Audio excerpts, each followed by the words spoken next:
Alright, working on my bike here tonight, trying to get it finished up so I can get it out of here. See if I can get sold off or go into storage, one or the other. So, anyway, I'm done loading my trailer. Got a load of crap going out of here. Truck's full, trailer's full.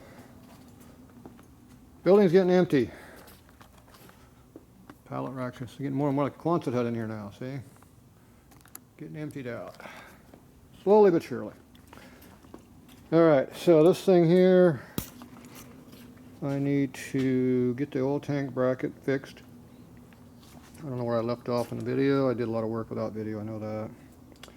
So basically I got the oil tank where I want it. Everything's bolted together like it should, like it was before. I got the swing arm in the hole now. I cut the bracket off the back here. So I cut it in half and cut it off the frame where I welded it on. So there's the original bracket laying there with all the stock spacers and everything in there. So what we're going to do is we're going to take this, I'm going to weld it to it, and then we're going to weld it to the frame. So you can see a little bit of an overlap right there, so I'm going to weld it on both sides a little bit and call it done. We'll get some kind of a spacer between here and here, and then weld. I'll probably have to grind that weld down a little bit too, but we'll see. So that's what it's going to look like. That way the oil tank sits where I want to. With the bracket they had in there, the thing would be a ½ inch higher than what my primary is here, so none of this would work. I'd have to cut the bracket off, re-weld it, do a bunch of work. The tank was hitting hard up in the frame up here instead of like it should be like this. So right now everything fits. Our arm, everything clears in here on our arm. Clutch is working with it. So everything clears like it's supposed to, so there's no reason not to be mounted in this position. So I'll go ahead and weld it up. I got it centered up pretty good as I recall last time. Yeah, it looks pretty close. It's going to sit where it's going to sit, that's for sure. Alright, so I'm going to go ahead and weld that up with the machine here, and we'll be back. Alright, just got done welding that there. So put a big turd all the way through there. Get a little bit close to the tranny right there. Next time the tranny's out, I got to grind that edge back a little bit and be fine. So you take a copper plate and you stick that in there where you don't want to weld on the swing arm, and then you basically want to go from here to here, but we don't want to weld this. So I weld back and forth like this, build a bead up, and then I bridge across. So there should be a gap under the swing arm there, and not weld the swing arm. If the swing arm moves, then we didn't do it. The light didn't work here, but we tried. So this one over here is a little bit easier to do because it was close to this side. Same thing, you see where I put the beads back and forth, built it up, and then I bridged across.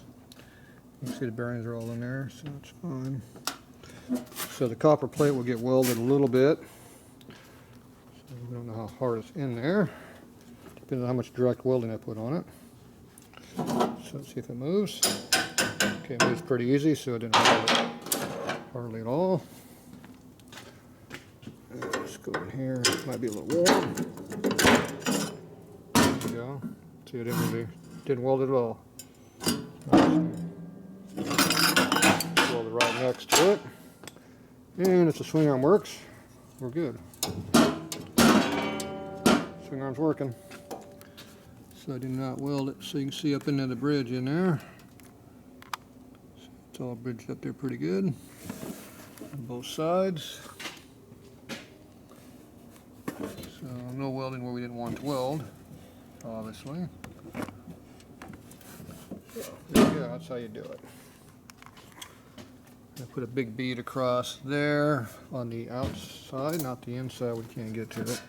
So back through here I welded it all together, and then I came back and ground it all the way so it's nice and smooth. Can't see up in there very well, but trust me, it's in there. You can see the weld right there where I did it. I also put a bead in there along the whole edge to reinforce it, and there was one little crack that was going about a ½ inch long. I didn't know until I hit it with a welder and then opened it up. So I welded it all up too, and then I put a bead across that. All tricks that you do to make things live. Okay, I'm not pulling this tranny back out right now, so, but like I said, that needs to be grind that titty weight went too far over. Grind that out later. Okay, so the oil tank's securely mounted now. The nuts are hard to get to, but they're buried up under there. So, but you should be able to get lock nuts up in there. The spacers are up in there like they're supposed to be. So everything is like it's supposed to be up under there. And we have swing arm clearance. That's what we didn't have before. Alright, I'm going to get all this cleaned up, and we'll be back.